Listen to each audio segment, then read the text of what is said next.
Hello students, मैं Sushma Agarwal Life and Law channel में आपका स्वागत करती हूँ। आज का टॉपिक है भारतीय न्याय संहिता। भारतीय दंड संहिता में भारतीय न्याय संहिता द्वारा क्या क्या बदलाव लाए गए, क्या क्या नए नए प्रावधानों को शामिल किया गया, इसी उद्देश्य को ध्यान में रखते हुए भारतीय न्याय संहिता 2023 1 जुलाई 2024 से लागू हो गई है, जिसमें 358 धाराओं को 20 अध्यायों में डिवाइड किया गया है और महिला बच्चों से संबंधित प्रावधानों को अध्याय 5 में शामिल कर दिया गया है।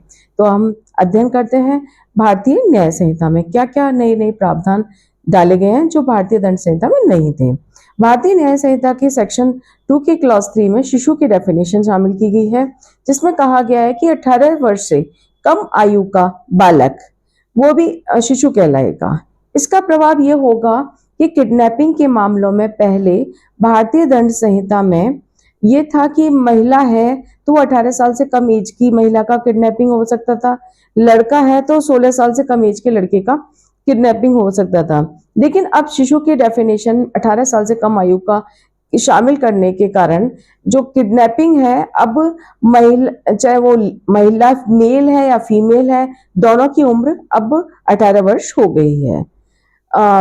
इसके अलावा सेक्शन 48 भी शामिल किया गया। सेक्शन 48 में क्या कहा गया है कि भारत से बाहर अबेटमेंट कर रहा है अपराध के लिए, और अपराध कहाँ किया जा रहा है? भारत में। तो उसके लिए नया प्रावधान डाला गया है। पहले सेक्शन 108 के एक क्लॉज में था कि अबेटमेंट भारत में किया जाता था, अपराध भारत से बाहर किया जाता था, और वो प्रावधान था। लेकिन आज अबेटमेंट भारत से बाहर किया जा रहा है और अपराध यहाँ पे किया जा रहा है, तब भी दंड का प्रावधान शामिल किया गया है। इसके अलावा सेक्शन 69 में प्रवंचनापूर्ण साधन द्वारा या विवाह का वचन देकर, अगर कोई व्यक्ति है महिला से विवाह का वचन देकर सेक्सुअल इंटरकोर्स करता है तो उसके लिए दंड का प्रावधान शामिल किया गया है सेक्शन 69 में।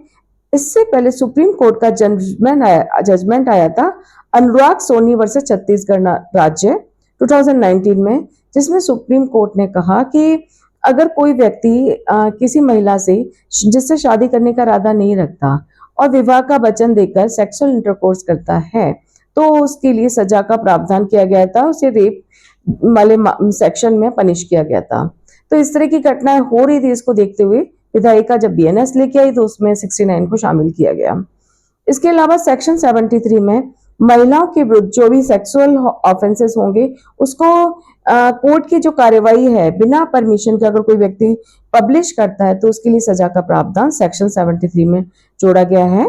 सुप्रीम कोर्ट का जजमेंट 2018 में निपुण Saxena versus Union of India का शामिल किया गया था, जिसमें कहा था कि पॉक्सो या रेप विक्टिम जो भी है अगर उसकी जो पहचान है कोर्ट के परमिशन के बिना पब्लिश करने का किया जाता है तो उसके लिए दंड का प्रावधान शामिल किया गया था। सुप्रीम कोर्ट ने कहा कि उसे व्यक्ति को पनिश किया जाएगा।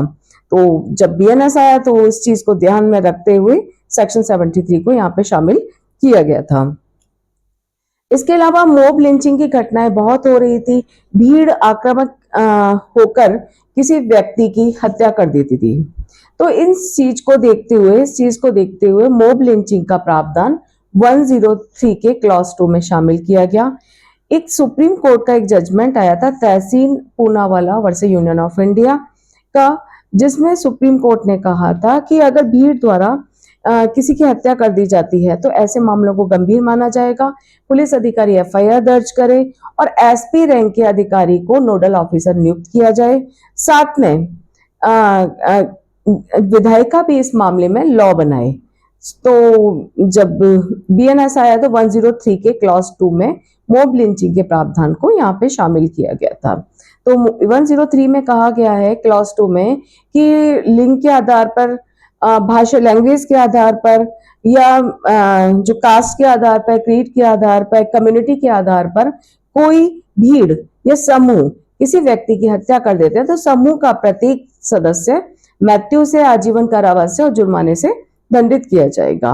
इसके अलावा ऑर्गेनाइज क्राइम 111 में ऑर्गेनाइज क्राइम को शामिल किया गया है, जिसमें कुछ बहुत नए नए क्राइम को डाला गया है कि सिंडिकेट द्वारा या समूह के द्वारा कोई या तो किडनैपिंग की जा रही है, डकैती की जा रही है, थेफ्ट किया जा रहा है, एक्सटॉर्शन किया जा रहा है या लैंड ग्रेबिंग किया जा रही है, भूमि हत्याई जा रही है, या कॉन्ट्रैक्ट किलिंग की जा रही है, या इकोनॉमिक क्राइम किया जा रहा है, या साइबर क्राइम किया जाता है, तो उसको ऑर्गेनाइज क्राइम बताया गया है और उसके लिए दंड का प्रावधान किया गया है, जो कि पहले नहीं था। इसके अलावा 112 में पिटी ऑर्गेनाइज क्राइम का सेक्शन डाला गया है, जिसमें कहा गया है कि कोई टोली है, उसका समूह मिलकर क्या कर रहे हैं, टिकटों को आपराधिक रूप से बेच रहे हैं, या कोई भी लोग परीक्षा प्रश्नों का बेच रहे हैं, तो उसके लिए सजा का प्रावधान पिटी ऑर्गेनाइज क्राइम में डाला गया है। इसके अलावा सेक्शन 113 में टेररिस्ट एक्ट, पहले आतंकवाद से संबंधित घटनाओं के मामले में भारतीय दंड संहिता में कोई प्रावधान नहीं थे, तो टेररिस्ट एक्ट से संबंधित प्रावधान फर्स्ट बार इसमें इंक्लूड किया गया है 113 में। सेक्शन 124A जो आईपीसी का था, राजद्रोह सेडिशन, उसको अब हटा दिया गया है पूरी तरह से, क्योंकि सरकार के अगेंस्ट, क्योंकि 124A क्या कह रहा है, सरकार के अगेंस्ट कोई भी अगर भाषण दे रहा है इस प्रकार का, घृणा अवमान पैदा कर रहा है, तो वो राजद्रोह माना जाएगा। यानी कि इसे कहा गया, इसमें कहा गया कि भाई ये व्यक्ति के 19(1)A जो स्पीच एंड एक्सप्रेशन राइट है उसका वायलेशन करता है, क्योंकि इसमें एक जजमेंट भी आया था एसजे बॉम्बट-खेड़े वर्सेस यूनियन ऑफ इंडिया का, जिसे सुप्रीम कोर्ट ने कहा इस पर अंतरिम रोक लगा दी थी, और बीएनएस आया तो इसको हटा दिया गया। हालांकि 152 बीएनएस में एक सेक्शन शामिल किया गया है देशद्रोह के लिए, कि भारत की सॉवरेनिटी, इंटीग्रिटी, यूनिटी के अगेंस्ट कोई व्यक्ति कोई शब्द बोलता है या उसको खतरे में डालता है, तो उसको अपराध के रूप में पनिश किया जाएगा। तो राजद्रोह सेडिशन को हटाया दिया गया है, इसके अगर देशद्रोह शामिल कर दिया गया है। 309 आत्महत्या करने का प्रयत्न करना, जो भारतीय दंड संहिता में अपराध था, उसको अब पूरी तरह से हटा दिया गया है।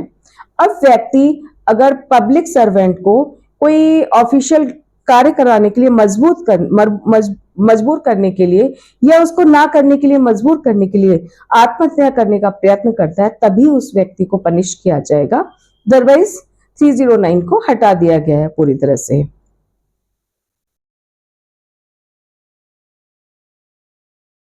क्योंकि 2017 में मेंटल हेल्थ केयर एक्ट आया था, जिसमें उसको डिक्रिमिनलाइज डिक्लेयर करने की मांग की गई थी। इसके अलावा supreme common cause registered society versus Union of India का केस आया था, उसमें भी कहा था कि इसको डिक्रिमिनलाइज किया जाए, क्योंकि जो व्यक्ति इतना मेंटली बीमार है, इतना परेशान है कि वो आत्महत्या करने जैसा कदम उठा रहा है, अगर वो बच जाता है तो आप उसे पनिश कर रहे हो, तो ये चीज सही नहीं है। इसी चीज को देखते हुए 309 को बीएनएस से पूरी तरह से हटा दिया गया है।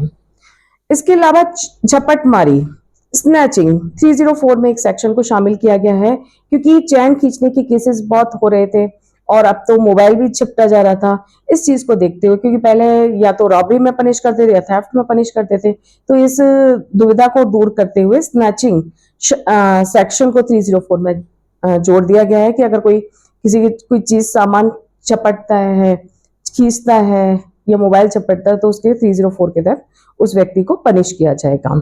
106 के क्लॉज 2 में हिट एंड रन मामले को शामिल किया गया है, और जिसके लिए 10 साल तक की सजा है। हालांकि ट्रक यूनियन के द्वारा इसका विरोध किया गया, तो अभी फिलहाल इस सेक्शन पर पूरी तरह से रोक लगा दी गई है। तो ये बीएनएस का आज हमने अध्ययन किया था। तो धन्यवाद।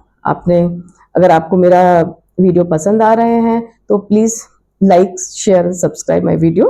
अगर कोई कमी है तो कमेंट बॉक्स पे बताएं, अगर अच्छा लग रहा है तो वो भी कमेंट बॉक्स पे बताएं, और भी बताएं मैं किस सब्जेक्ट पे वीडियो लेके आऊं।